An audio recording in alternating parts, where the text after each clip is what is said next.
Pues, ¿cómo les va? Muy buenas noches. Estamos grabando nuestro 10º episodio de la temporada 2, Carlos, y pues como habíamos acordado, nos vuelven a acompañar el doctor José Luis González Callejas, de la UAM Xochimilco, del Departamento de Relaciones Sociales, y el doctor Gustavo Mejía, actualmente profesor de la Universidad Pedagógica Nacional.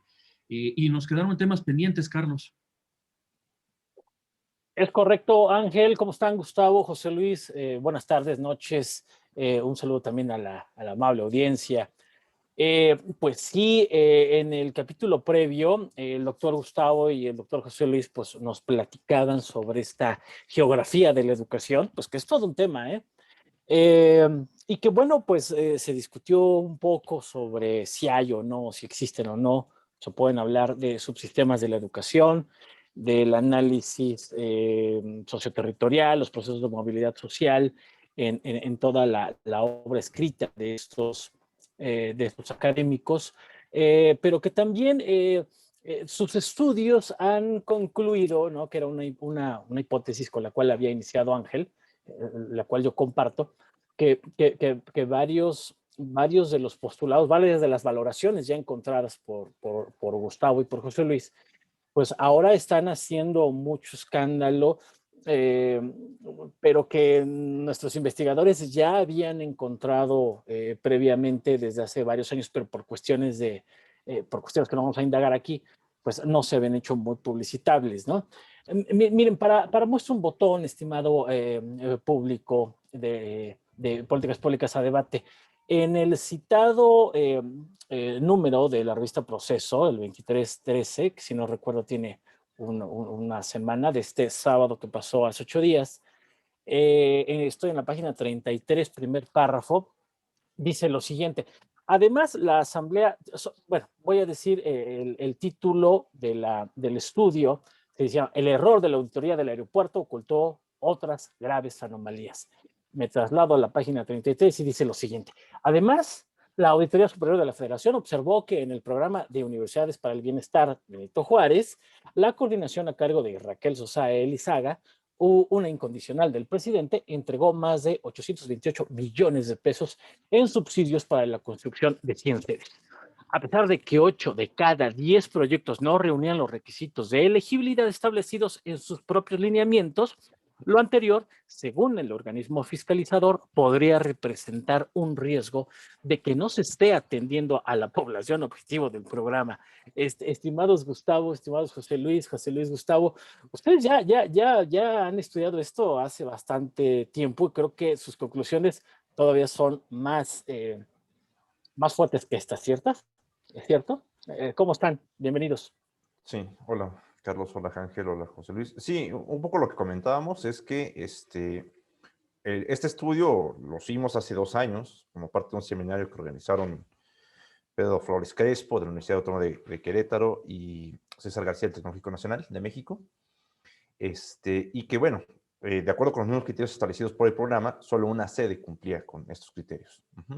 Y que por otro lado, digamos que la contraparte era la parte central de la República Mexicana, donde había muchas sedes en espacios que no cumplían con los criterios, ¿no? Tenía más población de la que establecían los criterios, había espacios con mucha oferta de educación superior, son municipios y alcaldías con poca migración, con poca población indígena, y con recursos económicos suficientes. Entonces, digamos que todavía fue un poco mayor a lo que comenta este artículo de Proceso. Si quieren ver algunos 2 estudios que también han salido, está el que menciona el mismo Proceso de Coneval y el de Mexicanos Primero, que básicamente llegan a las mismas conclusiones. Hay 2 cosas que quería comentar hace rato, que ya no nos dio tiempo. Una, que en su origen el programa tiene algunos, al menos en teoría, algunos beneficios que, digamos, no sé si se hayan apoyado o no en la investigación, pero que en la investigación dicen que serían bien intencionados.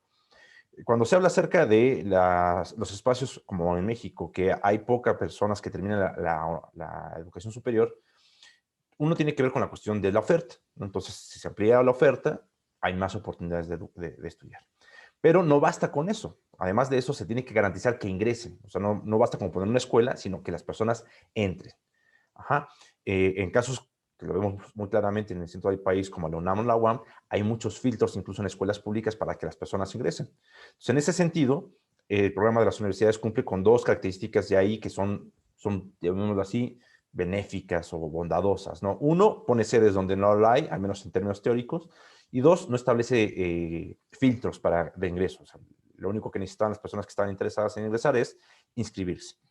Y hay otro tercer factor que regularmente afecta a que las personas no terminen la educación superior, que es la cuestión económica. ¿Sí? Una cosa es que llegue a la escuela, otra cosa es que la persona ingrese y otra cosa es que termine.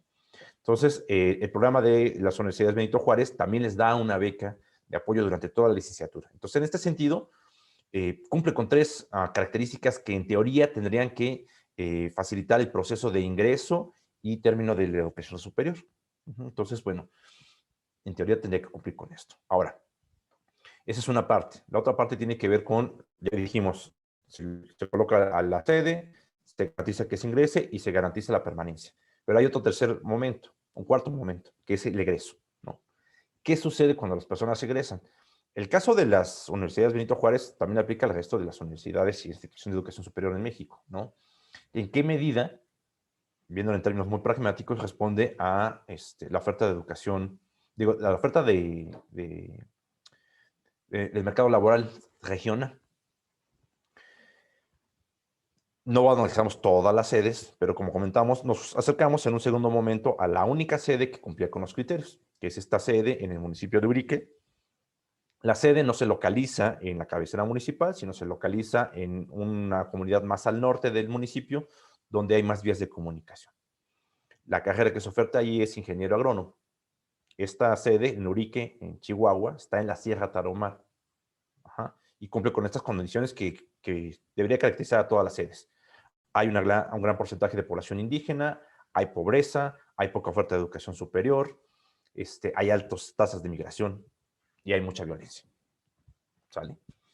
Y la oferta es esa, ingeniero forestal. Hicimos el acercamiento y nos dimos cuenta, solo les voy a dar dos detalles. Uno, la distancia que hay a los espacios donde posiblemente podría haber más oferta laboral y la oferta laboral local. Lo que hicimos fue jalar la información que tiene el INEGI del Directorio Nacional de Unidades Económicas para establecer un poco cuál sería el mercado laboral al que se va a enfrentar en la región un egresado de esa sede de la Universidad Benito Juárez. Partiendo de la idea que el mismo programa establece, que la idea de los egresados es que se vinculen a las necesidades sociales del lugar y que no migren a otros espacios. Lo que descubrimos con este acercamiento a las unidades económicas de la región es que son unidades económicas pequeñas, la que tiene más empleados es de 20, y que regularmente se dedican a los servicios. Entonces, solo con este pequeño acercamiento, la persona que egresa como ingeniero forestal de esta sede de Urique no tendría espacio para trabajar ahí. Ahora, dirían, pues ok, no puede trabajar ahí, pero puede migrar a otro espacio. Entonces, lo que hicimos fue ver cuáles eran las zonas metropolitanas que estaban más cerca, ¿no? La más cercana ni siquiera está en Chihuahua, ¿no? Estaba en Sinaloa, hacia el sur, que es la zona metropolitana de Los Mochis, y la otra en la ciudad de Chihuahua, en la capital que está al sur del estado. En ambos, para llegar a esos espacios se requieren más de 10 horas de camino por carretera. Entonces, como se podrán dar cuenta, si bien pareciera ser que en un planteamiento original el programa tiene muchos beneficios, en el momento que se llevan a la ejecución, presenta algunas inconsistencias que posiblemente no permitan alcanzar los mismos objetivos planteados por el programa. No sé, José Luis, si quieres agregar algo. Sí, Gus, un poco relacionando los resultados, ¿no? de estas investigaciones que en breve esperemos que se publiquen, relacionándolo con los primeros 2 capítulos de esta segunda temporada, ¿no? En esos capítulos pues abordábamos un poco el tema de cuál es la perspectiva desde teoría de sistemas de políticas públicas, ¿no? Y algo que me parece cada vez más frecuente, repetitivo, parte de la estructura de los propios procesos que tratan de paliar las políticas públicas, es que se diseña pensando en términos lineales cuando los fenómenos a los que están tratando de responder tienen una lógica recursiva, ¿no? Es decir, el propio resultado de la política va a actuar de manera retroactiva sobre la política y sobre el propio problema, ¿no? Entonces, por eso parece paradójico el resultado de muchas políticas y de muchos programas, ¿no?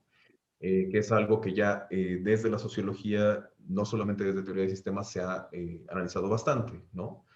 Y lo que nos hemos encontrado con otros estudios es que lo que se hace al aumentar la oferta de educación superior es que se está haciendo más grave el problema que se intentaba resolver, ¿no?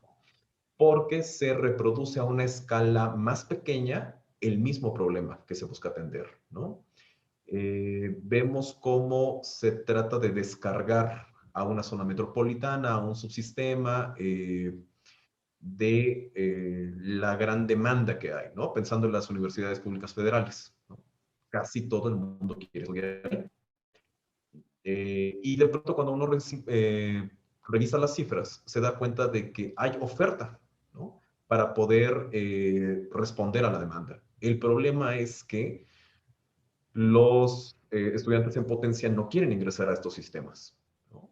Entonces, lo que pasa es que cierto porcentaje de la población de los distintos municipios, no solamente si hablamos en el caso de las universidades públicas federales, a nivel de todo el país, ¿no? E incluso de otros países, tienen los medios para poder ingresar a las 3 universidades más prestigiadas de México, ¿no? Y lo que pasa es que se recrudece y se reproduce este problema a nivel estatal, a nivel municipal y incluso a niveles más pequeños, ¿no? Solamente quienes tienen cierto capital social, cultural y económico, ¿no? Si nos referimos a Bourdieu, tienen la posibilidad, por ejemplo, igual no de ir a la UNAM, pero sí de ir a la universidad que se encuentra en la capital del estado, ¿no? Y solamente aquellos que no tienen estos capitales se quedan en la opción que tienen más cercana, ¿no? Tanto en términos de programa como en términos de campi. Entonces, algo en lo que creo que deberían de pensar los estudiosos de las políticas públicas es precisamente cómo diseñar, ¿no? Una política, un programa que esté tomando en cuenta la recursividad del propio programa, ¿no? De la propia política, pero también del fenómeno, de la condición que se intenta modificar. Sí, y agrego un par de cosas. Uno, el caso de Eurique nos pareció interesante porque nos habla un poco de cómo funciona este programa en particular, pero también es una de las hipótesis que generamos en ese tercer artículo, es que también podría ser representativo de cómo funcionan las instituciones de educación superior en espacios rurales. Es decir, estos problemas que enfrenta esta sede de la Universidad Benito Juárez en Urique son problemas comunes a las escuelas de educación superior en espacios rurales, ¿no? Una oferta de programas que no corresponde con las necesidades del mercado laboral local,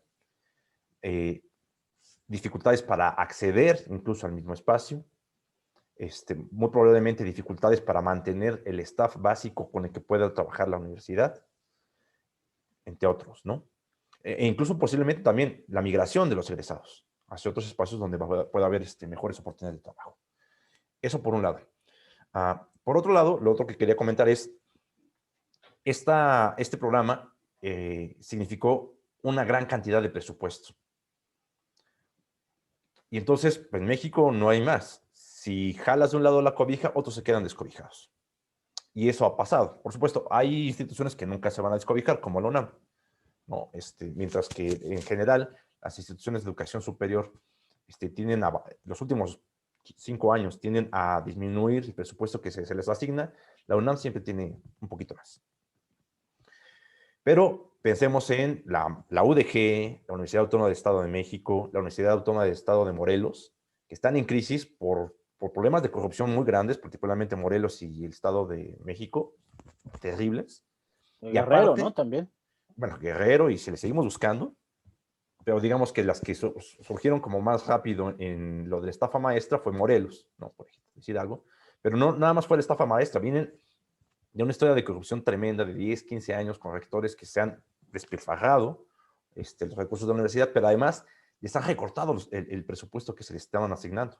Entonces están en crisis, ¿no? La Universidad Autónoma del Estado de México está tendiendo a generar programas que obligatoriamente manden a los estudiantes a tomar cursos en formato virtual, de tal forma que se reduzca el número de profesores que estén en cada campi para reducir el dinero que se necesita para pagarles, ¿no? Entonces, por un lado, esta universidad nueva generó, más bien, significó un movimiento de recursos que ya estaban destinados en otro momento, y eso afectó a otras escuelas que ya estaban ahí, ¿no?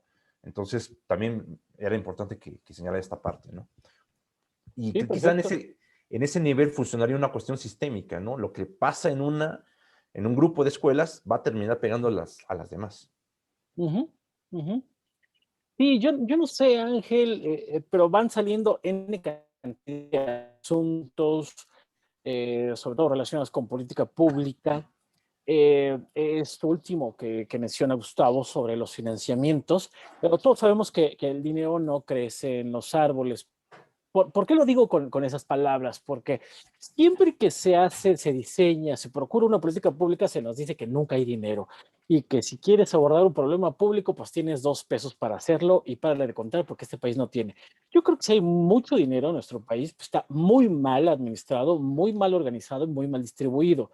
Pero yo creo que dinero hay, ¿no? Yo creo, incluso hay en me permito citar algunos estudios, algunos reportajes que los días pasados hubo sobre que las elecciones de este 2021, que estamos a 90 días, van a ser más costosas que toda la vacunación, ¿eh? Entonces, dinero hay. Yo creo que está muy mal distribuido y que, bueno, esto se presta para la corrupción y que cuando quieres atacar la corrupción, pues te vas contra todo el sistema financiero, ¿no? Lo otro es lo que mencionaba también José Luis, ¿no? Yo creo que en términos de política pública no estamos sabiendo hacer diagnósticos, ¿no?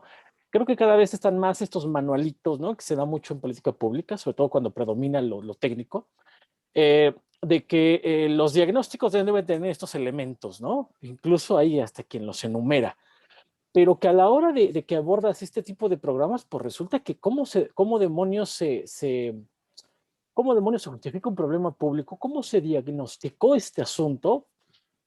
No sabemos, ¿no? Cuando a veces creemos que una de las materias que en términos de administración pública sí pasamos es el diagnóstico de problemas. Y yo diría que ni eso, ¿no? Yo creo que todavía tenemos que volver a aprender, en política pública estoy hablando, la gente que nos dedicamos a la política pública, yo creo que necesitamos refrescar y revalorar todo lo que hemos hecho sobre problemas públicos porque no estamos sabiendo hacer diagnósticos, ¿no? Y N cantidad de cosas, Ángel, pero no sé si tú quieres comentar algo, pero creo que van saliendo cosas muy de la mano del aspecto de la política pública. Este, pero bueno, lo que menos también tenemos es tiempo. Pero, ¿tú qué opinas, Ángel? Así como lo dices, ¿no? Desde la cápsula previa nos decían, el problema mayor que tuvimos para hacer estos estudios es la falta de información o que hay información contradictoria, ¿no? Lo vinculo con uno de mis temas de investigación de los organismos autónomos. Justamente a raíz de esto que ya hizo la Auditoría Superior de la Federación, pues se refrenda la necesidad de que existan estos organismos para garantizarlo, ¿no? Lo que tendría que hacer el INAI ahora, y que el INAI ha guardado un sepulcral silencio en todo este proceso, como que calladitos se ven más bonitos, pensando que no les va a tocar ningún coletazo de esta embestida, pero yo creo que es un error el no reafirmar la necesidad de estos procesos, ¿no? Tú dices, Carlos, no tenemos la capacidad de hacer diagnósticos y por otro lado terminamos pues implementando cosas sobre la marcha en donde no sabemos cuál es la autorización o en qué se sustenta la autorización. Yo quisiera que aquí pues ya en breve nos mencionaran, por ejemplo, este caso que tras bambalinas nos comentaban de cuáles son los estudios de factibilidad o qué características tienen los estudios de factibilidad de los campi en donde sí se ha empezado a construir estos planteles, José Luis, Gustavo. Bueno, esto es un tema que se discute porque cada institución tiene sus propios estudios de factibilidad. no hay como una norma. Yo conozco 3.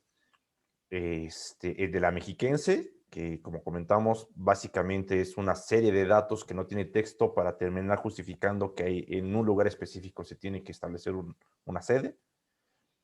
No tiene estructura, tiene datos dispersos, etcétera. Conozco el que se hace en la UPN, que también es una cosa, en la UPN lo que se trata de hacer es, lo que se plantea es, vas a abrir un programa y justifica que tiene los medios para abrirlo. No me importa a quién va a responder. Y el de Hidalgo, el de la Universidad Autónoma de Hidalgo, que tiene un poco más de sentido, al menos en el planteamiento. No sé si lo lleven a cabo. La verdad, yo dudo mucho que los lleven a cabo, porque también José Luis ha estado dándole un vistazo a cómo está la distribución de las sedes en Hidalgo. Pero el de la sede de Hidalgo sí tiene un poco más de sentido, porque tiene que ver, al menos en teoría lo que plantean es estudio de los mercados locales, estudio de la potencial demanda a partir de los egresados de educación media superior, ¿no? Estudio de la oferta que hay en las regiones. Y ahí tiene un poco más de sentido, pero conozco el plan. La verdad no tengo idea si realmente lo lleven a cabo de esa forma. En el caso de la Benito Juárez, pues lo que fue establecer una serie de criterios que en general no cumplieron, pero no hay como una norma, ¿no? Entonces... Yo más que nada lo mencionaba porque se habla también de este estudio de factibilidad para el Tren Maya. Digo, creo que nos salimos un poco, pero pues es lo mismo, el cuestionamiento justamente de estos estudios de factibilidad que van a tener ciertos impactos. José Luis nos decía, ante un problema vivo, pues eh, se plantea un diseño lineal que ante un problema que puede ser incluso entre una lógica recursiva, ¿no? De ir replicando los errores que ya se cometieron en otros sistemas de educación y que se van a ir potenciando, porque a mí, como decía Gustavo, me parece muy loable esto de no querer que la gente emigre, pero también qué de malo tiene, ¿no? O sea, el único que no quería que emigráramos era Trump, hasta donde recuerdo, pero esto de querer anclar a las personas en su lugar de origen, sin las condiciones adecuadas, creo que terminará multiplicando los problemas, a lo mejor por ahí los problemas de frustración incluso personal, ¿no? Que sucede mucho en otras universidades. Ya terminas la licenciatura y no hay campo de trabajo y los alumnos se quedan así de, ¿para qué estudié esto, no? ¿Cómo lo ves, José Luis? Pues tal cual, Ángel. De pronto, quienes nos dedicamos a esto, ¿no? Cada vez nos desencantamos más y de pronto a raíz de la pandemia parece ser que aunque ya estamos desencantados y pensamos que no viene algo peor, pues cada día nos prueba lo contrario, ¿no?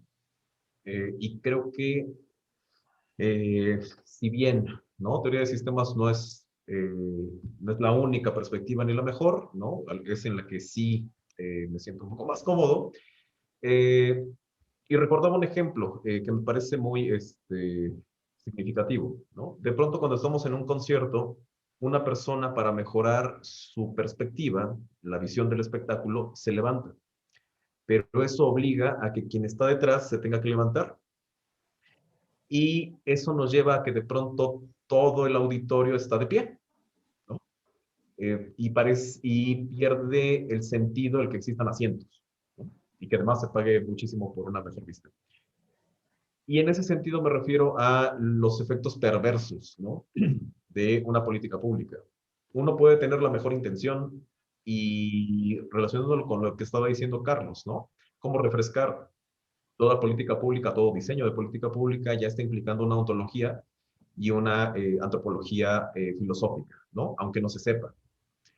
Y con base en eso, ciertos valores se diseñan, ¿no? Y se espera que en determinado tiempo se llegue a tal meta, a tal objetivo. Y el problema es que quizá, eh, quizá el problema de ciertas políticas es que se logró muy bien el objetivo. Y precisamente por eso esto creó problemas que no se tenían contemplados y que hacen que tu programa simplemente ya no responda a la nueva realidad que el propio programa creó, ¿no? Y esto no solamente en el caso del sistema educativo, ¿no? En general.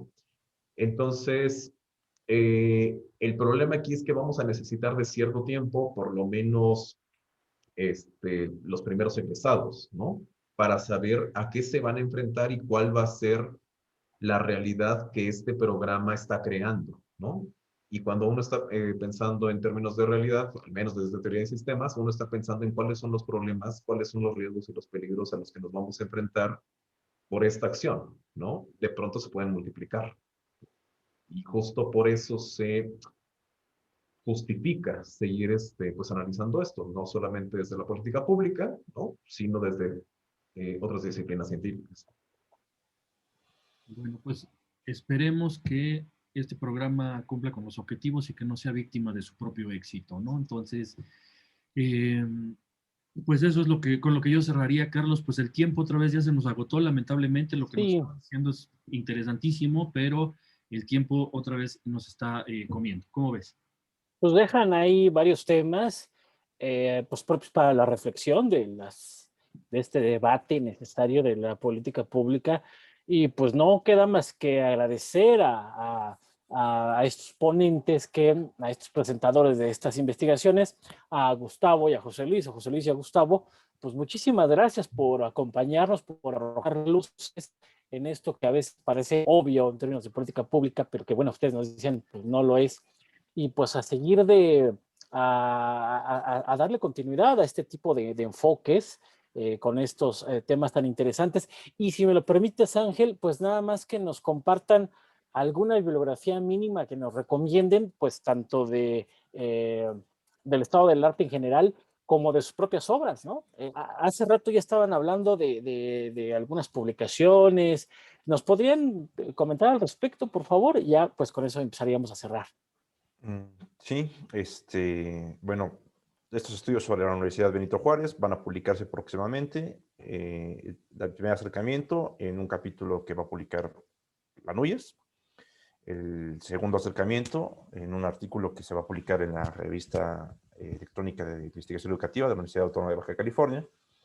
Y trabajos conjuntos, pues el más reciente que tenemos es el 2019, que si no me equivoco se llama Territorios Desiguales, el caso de la Universidad Mexiquense del Bicentenario. Si lo buscan así en Google aparece, no hay problema. Y el año pasado publiqué un artículo junto con un amigo de la Universidad de Londres sobre los institutos tecnológicos en la Ciudad de México. No recuerdo ahorita cuál es el título. Sobre perspectivas geoespaciales, les recomiendo Education, no recuerdo si se llama así, Education Research, no se llama así, The Place Matters, de Hillman y Weichman. Son investigadores de Wisconsin que trabajan en estas perspectivas geoespaciales. Ese sería como uno muy bueno. Y quizá otro que se llama Towards of Geography of Education, de Chris Taylor. Estupendo, estupendo, Gustavo. José Luis, compártenos alguna recomendación bibliográfica. Carlos, ahora sí te voy a fallar. Tengo en mente un texto que habla precisamente de cuáles son los problemas a los que da pie el diseño e implementación de políticas públicas. Pero yo les paso la ficha para que cuando Sin problema, sí. esté en línea, pues esté ahí también en la información de YouTube. Perfecto. Pues Ángel, cerramos. ¿Qué te parece? Me parece muy bien, pues no queda más que agradecer, como siempre, la prestancia que tuvieron nuestros invitados, que hayan compartido pues parte de sus análisis, de sus estudios, que lamentablemente pues los tiempos de publicación pues nos llevan a que esté más retrasado ese asunto de lo que estamos viviendo todavía, pero pues esperemos que muy pronto y pues otra vez, pues muchas gracias Gustavo, muchas gracias José Luis, Carlos, agradecerle. Sí, Gustavo. Pueden consultar Adelante. nuestros perfiles académicos y nuestras publicaciones en researchgate.net. Pues muy buena recomendación, ¿no? Perfecto, perfecto. ¿Cómo estás así, Gustavo Mejía Pérez? Gustavo Mejía Pérez. Gustavo Mejía Pérez. Bueno, pues hay que seguirlo. Muy bien. Pues muchísimas gracias y nos vemos en las próximas cápsulas.